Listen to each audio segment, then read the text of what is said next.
Morning, folks. It's 10 o'clock on Monday. Thanks for joining me if you are.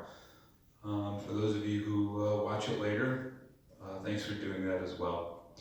A few things today. First, I want to ask or state that if anybody needs if any independent resident needs a mask, if there's somebody out there that does not have a mask yet, please let us know. We continue to get masks made for us by staff and other folks. I actually have a bunch in my office as we speak. So please, if you need a mask, call down to the front desk here in Williamsville, or call down to the front desk at Gate Circle, and if we get you on a list, we will continue to try to get masks out there to you. These are the washable, what we have are the washable masks. If you've been wearing an old clinical mask, and that's something that you want to be replaced with a washable homemade mask, probably a good idea to do that. So if you have an old clinical mask as an independent resident, and that's something you've been wearing for a period of time, let us work with you to swap that out. One of the things that we're going to be working on, and we have been working on, I touched upon it a little bit, is what are we going to look like a month from now, 2 months from now, 3 months from now, as New York State starts to open up, and as a community we start to make decisions about visitors and what aspects of the community return to some semblance of normalcy. And so those planning processes, planning procedures we're working through some of that, dining specific and other.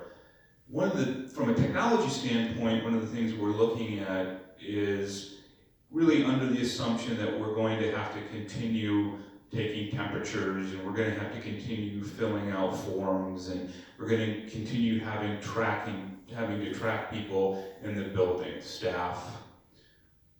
When we go back to having visitors, we're going to have to track them, vendors, etc. So our process right now is pretty staff intensive. For those of you who know, we actually have somebody, an extra person right at the front entrance. It's a multi-stage process. We're taking temperatures, we're having to do forms, and so on, which is effective because we are able to monitor the things that we need to monitor, but in the long term it's probably not efficient. So what we're doing right now is we're really reaching out to vendors and looking. Actually, I've done a couple of webinars and online things, demonstrations to look at technology that's out there.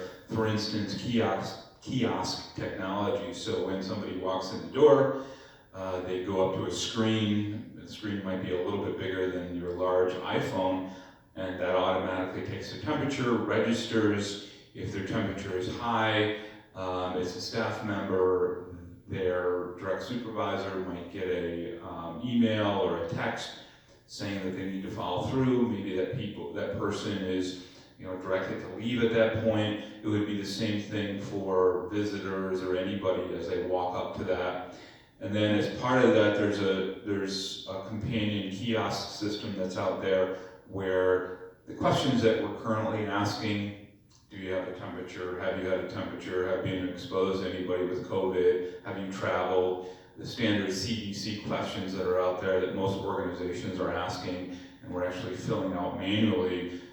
We might be able to go to some sort of a kiosk system. So it's really, looking at, and I know all businesses are doing this, talking to some of my peers out there, not only in this field, but in other fields, about how they're going to manage people walking in their front door in the foreseeable future.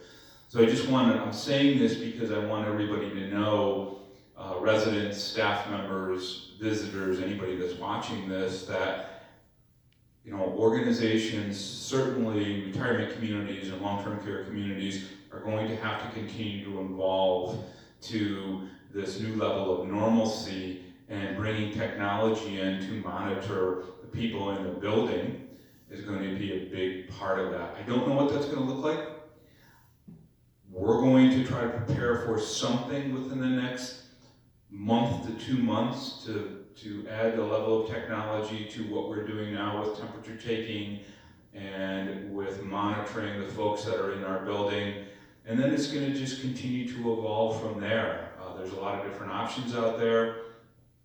I think I alluded to this a couple of weeks ago, and it still holds true today, even 2 weeks later. I don't know what the future of opening up the health center is going to look like, meaning opening up to visitors, allowing more access to the residents that are in there, those residents being our most vulnerable population, the skilled nursing residents and the assisted living residents. I wish I had some insight to continue to offer to say, oh yeah, June 1st, July 1st, it's going to go back to you can visit your family members down there and we'll just take your temperature and everything will be fine. If you asked me that today, I would say it's not going to go back to that anytime soon. Now that may change. Something may happen. We may get new information from the CDC. The treatments might get better and better. So we are just kind of playing that day to day, week to week. Currently, we continue in our heavy lockdown mode, where the only people that are allowed in the health centers are essential workers, essential vendors, etc. So we're trying to be proactive and trying to look out into the future about what we need, what we're going to need from a technology standpoint and a resource standpoint to return the communities to some semblance of normal. You heard me talk a little bit over the last couple of weeks about even what our community rooms are going to look like and our dining venues are going to look like, and that planning is still underway.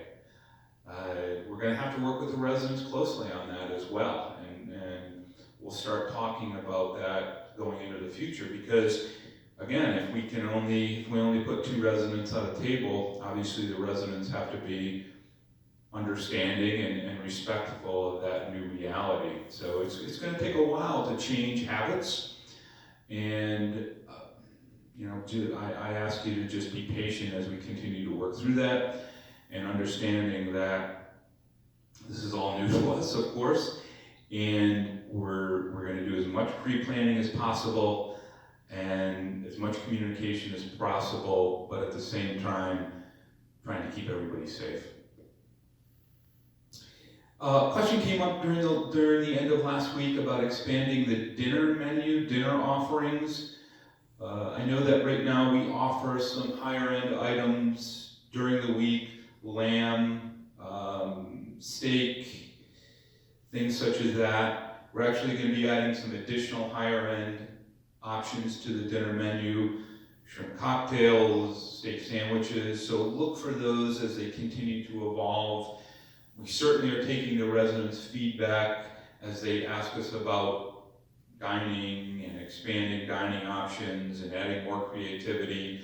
We will do what we can, and Paul's been very receptive and Chef Nick's been very receptive to being able to offer those different types of options. So, keep the questions coming. We will continue to do what we can with expanding those menus or offering different varieties, offering special days like the ice cream day today. So I guess today is ice cream novelty today, so put your orders in now for ice cream novelties.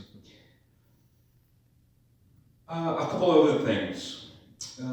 We are in the process, if here in Williamsville, if you've been on the Williamsville campus, you'll notice that, of course, we only have the one main entrance now where we have a security guard posted. The other 2 entrances we actually have blocked off with some vehicles, so you can't get in and out.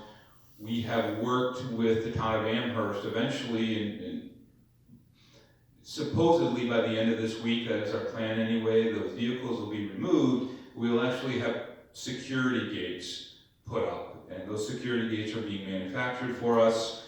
If you've seen you've seen security gates all over the place. They're basically a pull system or a gated system where you can latch it and unlatch it and move the gates or swing the gates to the side when you open the roads and relatch the gates when the roads aren't open. So those will be permanently affixed to those additional 2 entrances, the secondary entrance off of Renaissance Drive and the entrance off of Air Road will have those security gates. The plan is to install those towards the end of this week.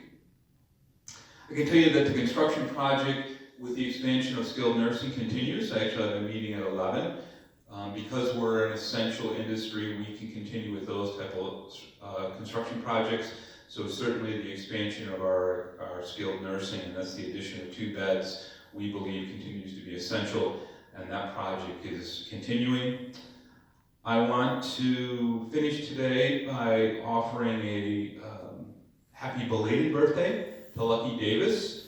Mrs. Girardi sent me an email saying that Lucky had his birthday last Friday, and he was 95 years old, or is 95 years old. And Lucky's been a resident of Canterbury Woods here in Williamsville for a long, long time, longer than I've been here, and I've been here for 13 years. And Lucky, I don't know exactly how long he's been here, but longer than that. And for those of you who knew Lucky Davis, there's a reason that his name is Lucky, and one of the reasons is don't gamble with a guy named Lucky. Great guy, Lucky, happy belated birthday, 95 years old. I'm sure you celebrated on Friday. Knowing you, your celebration continues, and so from all of the residents and staff, happy birthday. Thanks.